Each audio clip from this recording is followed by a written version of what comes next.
of owning a cafe and other heroic deeds by Beware the Tristero. Chapter 164. Family Matters. At 1307, he, his nephews, and arch-nemesis were hidden away inside his husband's eatery in varying states of nervous anticipation. Why are the windows covered in newspaper? It's a cover story. For all intents and purposes, the Noriko is closed for renovations. An anticipation that was only heightened thanks to the presence of the female Kurogiri and a dog-like creature faithfully sat to Shigaraki's left. And the children? You've kept them away from here, even though this place would give them such comfort? Up until this morning, we had no real idea of who we were dealing with, let alone what they wanted. We couldn't risk anyone being harmed or taken, so we've been keeping them at UA with pro-hero guardianship in place, just in case. Well, if it were for a long, thankfully drool-free tongue lolling out of its long-snouted, fang-laced mouth, anyone would think it was merely a quirk active black Labrador German Shepherd mix. And when two intelligent, vibrant lime eyes zeroed in on him from its shifting tar-like face before it winked, he really wasn't sure what was more unsettling about this whole situation. I see. Blinking out of the trance he'd almost been pulled into, the number one let his wary glance shift back to the oldest of their group as he replied, his right brow arching. And I've only just been informed about all of this now because? He asked, his caustic crimson gaze narrowing at him hotly as they stood by the fateful table they'd met up at those few years ago. Wonderful. The last thing they all needed was a slanging match building up between them. Yep! The mutual animosity they'd felt over the years he'd thought was something they'd moved past somewhat, but now Can we save this, whatever this is, for later? Dobby snapped hotly, his tightly folded arms clenching in irritation as he stared them both down with Tomura at his side, his gloved fingers trying not to scratch at the stress-induced cracked skin starting to pucker at his neck. Working together means putting our differences aside and getting show back, right? Nodding, the tension in his shoulder dissipating, Toshinori let out a sigh. Yes, I'm sorry. He breathed, his gaze flicking from the young man to the country leader. What do you need us to do? Watching as the man blinked at him in surprise, his anger-smug smirk flattening into something smoother and entirely serious, he nodded. Are Shota's aprons and hair caps only used by him?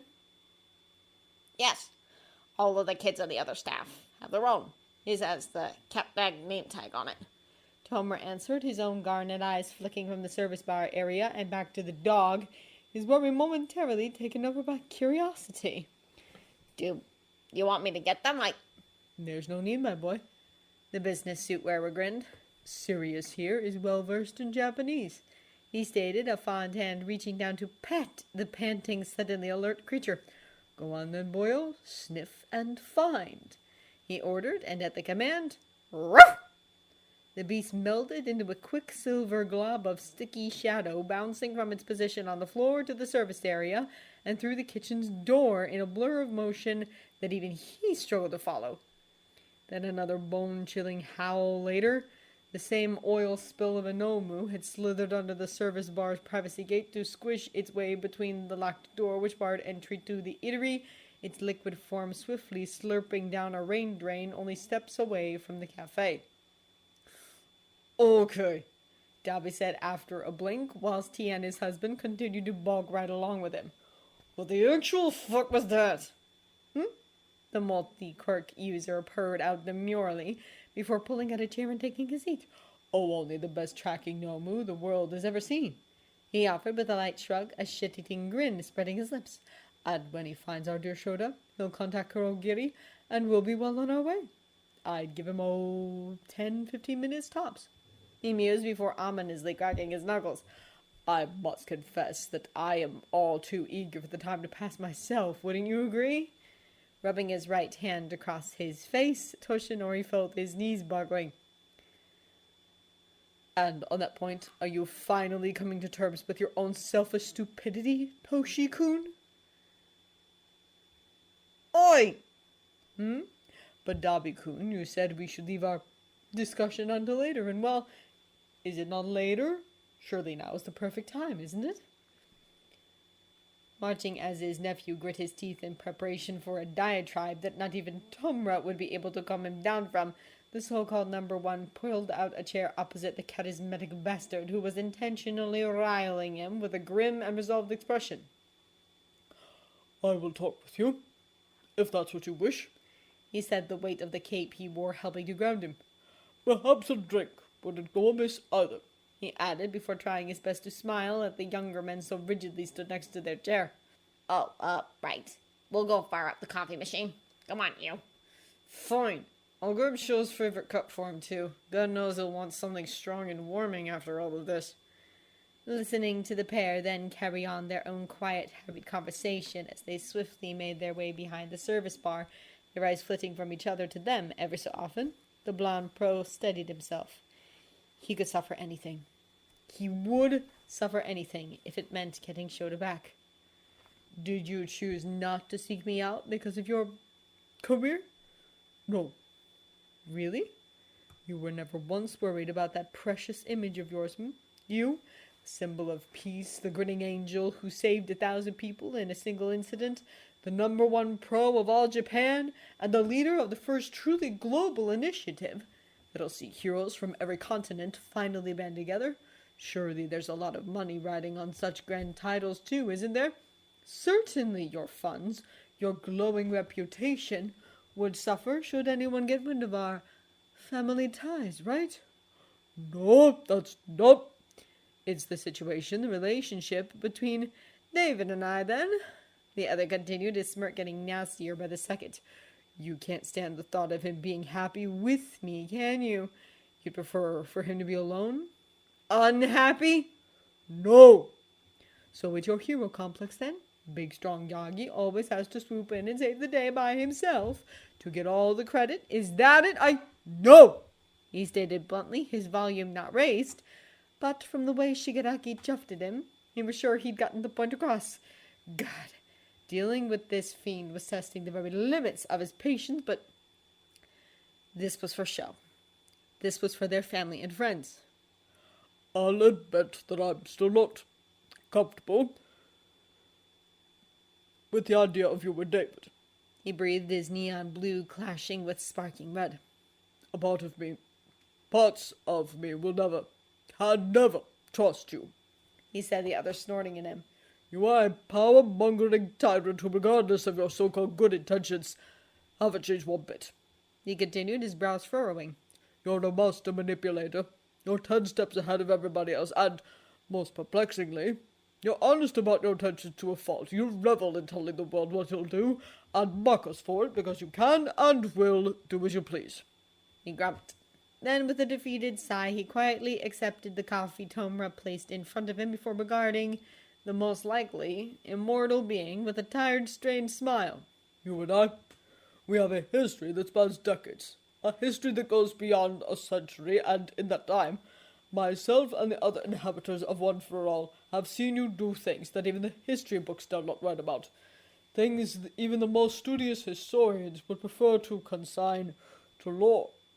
He huffed, his glare rekindling when the other made a snicker. I've seen how you love someone, Shigaraki. Watching as the other faltered in his merriment whilst his nephews looked on, Toshinori continued. And that is somehow more terrifying than anything else, he murmured, the other's incredulity dimming an amp or two, whilst a frown stole his features. When I dream sometimes, my dreams are my own, he revealed, the older man cocking a brow at him. I've seen the cell you kept Yoichi in. I felt his loneliness, his isolation, his shock and horror at being locked away until he could see, sense, and join you. He huffed. He used to wake from those nightmares, those terrible, awful, cold, sweat-inducing terrors, alone before Shouta, hadn't he? So, am I wrong to be wary? Should I not have considered all of our options before calling you today? He countered. I don't doubt that you care about Melissa and David. I don't doubt the promises you've made to Shouta, myself, or these terrific young men here. he furthered as the other preened a little. But that doesn't mean you aren't still dangerous. That you're not a threat. And that's why I didn't call you before now. Excuse me, sis? Blinking, their heads snapping collectively to Kurogiri as the suit-wearing woman cut in, her petite body stepping forward on designer heels, while she inclined her vaporous countenance at them. Toshinori suddenly felt the building's simmering animosity under his skin evaporate. Could it be? And so soon, he... Sirius has found your missing captain, ensured that the area is secure, and is awaited for the orders. She said, her elegant accent matching the regal figure she cut. How would you like us to proceed? Nomu's Yagi Aizawa Shouta would be the first to admit made him feel distinctly uncomfortable. From how they were made to how they were surprisingly alive and not. They sent shivers up and down his spine.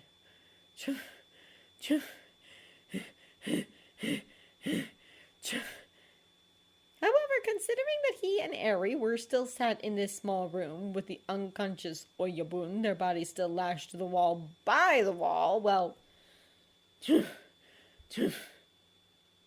he couldn't have been happier to see a blackened mass bubble through the previously pant-echoed air vent above him to spatter onto the ground and form into... Woof! A tag? Papa? What is that? It's okay, sweetheart. He soothed quietly, his dark eye sneaking to the bolted door, directly across from them before checking to see if the Nomu was catching his meaning. After regarding him, it tilted its head and ambled over to the barrier to sniff at it, whilst Eri looked on, her small body a-quiver at the new threat. Shit. Say, can you remember me telling you about my family? The family I'd love for you to become a part of, He tried to smile, his blackened left eye stinging a little as he tried to reassure the girl trapped beside him. Uh-huh. She sniffled as the Nomu snuffled at the air, grunted at the door, and padded over to appraise his still broken ankle, bandaged arms, and face. He wasn't quite sure how to feel about the flash of something that crossed the animal's face. Well, I'm pretty sure that this dog was sent by a father figure of mine. He tried to chuckle, the stress, lack of sleep, and overall sense of anger he felt making him a little hysterical. God, he felt so bad, so useless. He should have been able to get him and this wonderful little girl to safety during this morning's hasty move, or on Tuesday whilst Tabe had been writhing on the floor after he'd lured him close enough for a Ketten special, shouldn't he? I know. What kind of doggy is it? Allowing his self-deprecation to scurry back into his subconscious, Shouta tried to chuckle once more. A very good one, I'm sure, he replied, the animal cocking its head and smiling at him. Wow, that was more horrifying than it should be, wasn't it? Really? Really. He set his trapped right hand, trying to reach out for hers, as she looked up at him with wide, tear-laced eyes. I think that this means we're going home. Being thoroughly unable to dissuade Tomer and Dobby from joining them. No dice, Dad, mate. We're in this together, and you better fucking believe that we're not staying here when Sho needs us. Plus, you're going to need all the help you can get, and since we're totally vigilanteing this thing, you may as well add reckless endangerment of civilians to all the other things your boss will be visiting you for, right? I agree. Why not let them join us, It'll let them get a taste for their roads not traveled, and is it not healthy after all? For young people to get their, aggressions out, Catharsis is so overlooked these days, wouldn't you agree? Toshinori was through the Kurogiri-created portal without a second glance, his arms protectively wrapped around the boys, to find himself stood inside a small, grey, featureless room, the smell of carbolic soap, disinfectant, and oddly fresh air. Toshi, there's cameras. He knows you're... Blinking, his eyes never being in shock, the solid floor exploded with sharp spears of concrete as the walls pulled away from them, as the ceiling expanded to push rapidly upwards, whilst the hospital bed and its occupant was pulled towards and into the wall. Grunting, his master's float buoying him in the room as it continued to balloon out, his frantic gaze desperately searching for his husband, only to find him virtually encased in the wall to his left, the top half of his head wrapped in concrete. There was a child stuck right alongside of him, both of them rasping for breath, like they were being crushed. Almeida, surrender now, or your husband dies. Snarling, his booted feet touching the platform Shigaraki had somehow summoned out of nowhere, his dog and Kurogiri stood next to him calmly, whilst the chamber, their country leader, let out a distinctly unimpressed laugh while snapping his fingers. And at that sound, What? Toshinori and the young men he was now shielding could only bulk as the female Nomu jetted towards the bound pair, and before they could blink... Goodness, I am sorry. Are you upset that I've taken your leverage from you, Both Shouta, the child, and the suit-wearing woman were gone.